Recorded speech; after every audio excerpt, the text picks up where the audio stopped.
अस्सलाम वालेकुम 79 न्यूज़ के साथ मैं हूं साजिद रॉयवन।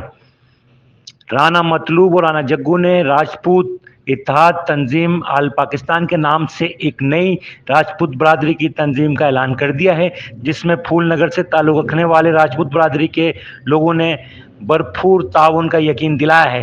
इस तंजीम के ज़ेर-ए-एहतमाम 3 दफातर का इफ्तिताह कर दिया गया है, जिसमें गुजरांवाला, खानीवाल, फूलनगर, उकाड़ा शामिल हैं। इस मौके पर तंजीम के बानी और चेयरमैन राना मतलूब ने कहा कि राजपूत बरादरी के इत्तेहाद के लिए सर तोड़ काविशें जारी रखेंगे। रिपोर्ट कर रहे हैं राव शकील, 79 न्यूज़, उकाड़ा।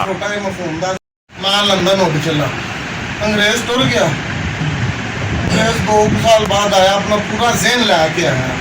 रॉबर्ट अलर्ट होता मेरा नाम सी। उन तो मैं बड़ी लंबी तरीन मैं छोटा जिहा मफहूम दा मैं शायद समझ आ गया।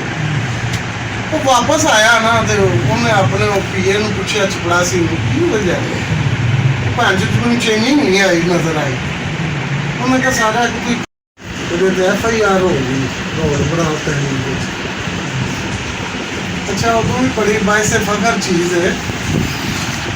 मैं उस टाइम ही मेरे को लाए क्योंकि तुम तंजीम के हवाले के नाल और बनाव तहरीर अच्छा, लेकिन मैं असी वेट कर रहे हैं इस चीज़ का कि असी मुनज़म हो सकी चलिए।